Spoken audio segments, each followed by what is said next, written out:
দেশের অন্যতম পেঁয়াজ উৎপাদনকারী জেলা পাবনা। এবার এ জেলায় এয়ার ফ্লো প্রযুক্তি ব্যবহারে পেঁয়াজ সংরক্ষণ শুরু করেছেন চাষিরা। আর এই প্রযুক্তি ব্যবহারে উদ্বুদ্ধ হচ্ছেন অনেকে। উদ্যোক্তারা বলছেন, আধুনিক এই পদ্ধতিতে সংরক্ষিত পেঁয়াজ কমপক্ষে 9 মাস রাখা যায়। এতে উৎপাদক ও ভোক্তা উভয়ের লাভ হবে। সংশ্লিষ্টরা বলছেন, প্রতিটি পেঁয়াজ চাষির বাড়িতে এটি স্থাপন করা গেলে ব্যাপক সুফল পাওয়া যাবে। পাবনা থেকে আমিনুল ইসলাম জুয়েলের পাঠানো তথ্যচিত্রের ডেস্ক রিপোর্ট। প্রচলিত পদ্ধতিতে পেঁয়াজ সংরক্ষণে বিভিন্ন সমস্যার সম্মুখীন হন চাষিরা। এবার আশার আলো দেখাচ্ছে এয়ার ফ্লো প্রযুক্তি। কম খরচে এটি একটি আধুনিক সংরক্ষণাগার।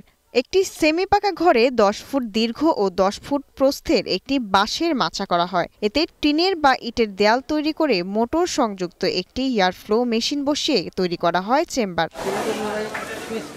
পাবনার পেঁয়াজ প্রধান এলাকা সুজানগরের পেঁয়াজ চাষিরা নতুন এই পদ্ধতি ব্যবহার করে গেল বছর থেকে সুফল পাচ্ছেন। পেঁয়াজ সংরক্ষণে এমন পদ্ধতি ব্যবহারে চাষিদের মধ্যে আগ্রহও বাড়ছে। সরকারের পক্ষ থেকে যদি আমাদের এই রকম মেশিনগুলো একটু আমদানি বেশি করে দেয়, ঘরে ঘরে যদি আমরা মেশিন বসাইতে পারি, তাহলে আমাদের অনেক ক্ষতি কম হবে। এই 10 ফিট বাই 10 ফিট জায়গায় দেশীয় পদ্ধতিতে যদি আমরা সংরক্ষণ করতাম, তাহলে পরে সর্বোচ্চ 25 মণ পেঁয়াজ রাখা যেত। চাষিরা বলছেন, পেঁয়াজ সংরক্ষণের জন্য এমন যন্ত্র ভর্তুকি মূল্যে প্রতিটি চাষির বাড়িতে দেয়া প্রয়োজন।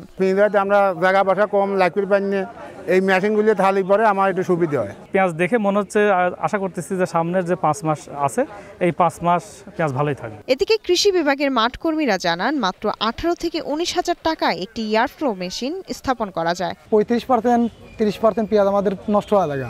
আমি এই জিনিসটা মেশিনটা আনছি, এখানে বসাইছি। এবছরে বর্তমান দেখা যাচ্ছে পথে নাই।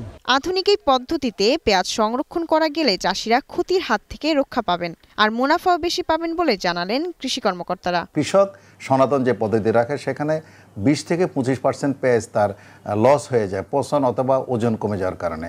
এটাকে যদি আমরা কোনোভাবে আমরা যে পদ্ধতি অনুসরণ করে আধুনিক উন্নত প্রযুক্তির মাধ্যমে যদি আমরা এটাকে নামায় আনতে পারি, তাহলে কিন্তু তারা দীর্ঘদিন সংরক্ষণ করে পরবর্তীতে বাজার মূল্য যখন বেশি, তখন তারা লাভবান হবে। প্রতি বছরই পেঁয়াজের চাহিদা ঘাটতি মেটাতে আমদানি করতে হয় সরকারকে। এ কারণে বারবার ক্ষতির মুখে পড়েন চাষিরা।